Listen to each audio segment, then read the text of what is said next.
بسم اللہ الرحمن الرحیم۔ بادشاہ اور فقیر۔ کسی بادشاہ نے ایک رات کو ناچ گانے میں اتنی دلچسپی لی کہ صبح ہو گئی۔ اس وقت بادشاہ عیش و آرام میں مست ہو کر کہہ رہا تھا، میرے لیے دنیا میں اس وقت سے اچھا اور کوئی وقت نہیں ہے۔ نہ تو اس وقت اچھے برے کی فکر ہے، نہ کسی کا غم۔ محل کے نیچے ایک فقیر سردی میں ننگا لیٹا ہوا تھا۔ اس نے بادشاہ کی باتیں سن لیں اور پکار کر کہا، اے بادشاہ، تیری شان و شوکت کا مقابلہ دنیا میں کوئی نہیں کر سکتا ہے۔ میں نے مانا کہ تجھ کو کوئی غم نہیں ہے، مگر کیا ہمارا غم بھی نہیں ہے؟ یعنی ہم جیسے ننگے بھوکوں کی بھی فکر نہیں ہے۔ بادشاہ نے فقیر کی باتیں سن لیں۔ اس کے دل پر اثر ہوا۔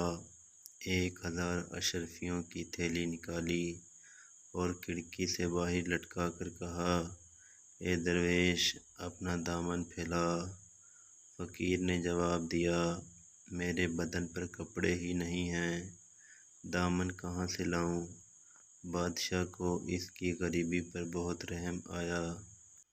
ایک قیمتی لباس اور اشرفیوں کی تھیلی اس کے پاس بھیج دی۔ فقیر نے تھوڑے ہی دنوں میں اشرفیاں خرچ کر دیں اور دوبارہ بادشاہ کے پاس آیا۔ نیک دل لوگوں کے ہاتھ میں دولت نہیں ٹھہرتی، جس طرح چھلنی میں پانی نہیں ٹھہرتا اور بے چین دل والے کو صبر نہیں آتا۔ بادشاہ کو اس فقیر کا خیال بھی نہیں رہا۔ جب لوگوں نے اس کے دوبارہ آنے کی اطلاع دی اور حال بتایا تو اس کو بہت غصہ آیا۔ سن کر منہ پھیر لیا۔ عقل مندوں نے کہا ہے کہ بادشاہ کی سختی اور غصے سے بچنا چاہیے، کیونکہ اکثر ان کی توجہ سلطنت کے بڑے بڑے کاموں کی طرف ہوتی ہے، اس لیے عام لوگوں کی بھیڑ کو پسند نہیں کر سکتے۔ اس شخص کے لیے بادشاہ کا انعام حرام ہے جو مناسب وقت اور موقع کا خیال نہ رکھے، پہلے سے وقت مقرر کرائے بغیر اس کے پاس جائے اور بیکار باتیں کر کے اپنی عزت گنوائے۔ بادشاہ نے حکم دیا کہ اس بے ادب اور فضول خرچ کرنے والے کو یہاں سے نکال دو۔ اس نے اتنی بڑی رقم کم مدت میں صرف کر دی۔ شاہی خزانہ مسکینوں اور مفلسوں کے لیے ہے، فضول خرچی کرنے والے شیطان کے بھائیوں کے لیے نہیں ہے۔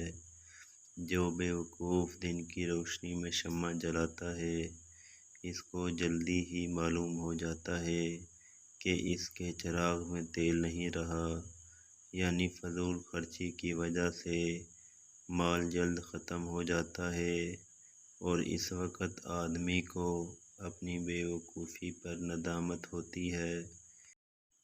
بادشاہ کے ایک وزیر نے کہا، بادشاہ سلامت، ایسے لوگوں کے گزارے کے واسطے تھوڑی رقم بطور وظیفہ مقرر کر دی جائے جو ان کو قسط وار دی جایا کرے تاکہ فضول خرچی نہ کر سکیں، لیکن ان کو ڈانٹ کر نکال دینے کا حکم دیا ہے۔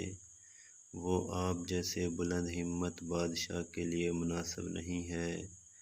پہلے تو آپ نے بہت مہربانی کی اور اب وہ امید لے کر دوبارہ آیا ہے اور آپ نا امید کر کے اس کا دل توڑ رہے۔ پہلے ہی کسی لالچی کو اپنے پاس آنے کا موقع نہ دینا چاہیے تاکہ وہ بار بار پریشان نہ کرے، اور جب ایک دفعہ اپنی خوشی سے اس کو آنے دیا تو پھر سختی سے اس کے لیے اپنا دروازہ بند نہ کرنا چاہیے۔ حاصل کلام: حجاز عرب کے ملک میں پانی کم ہوتا ہے، مگر یہ کسی نے نہیں دیکھا کہ وہاں کے پیاسے کبھی سمندر کا کھارا پانی پینے کے لیے جمع ہوئے ہوں۔ اس لیے جہاں کہیں میٹھے پانی کا چشمہ ہوتا ہے وہاں انسان، چڑیا اور چونٹیاں سب جمع ہو جاتی ہیں۔ اسی طرح جو شخص سخی ہوتا ہے حاجت مند لوگ اس کے پاس آتے ہیں۔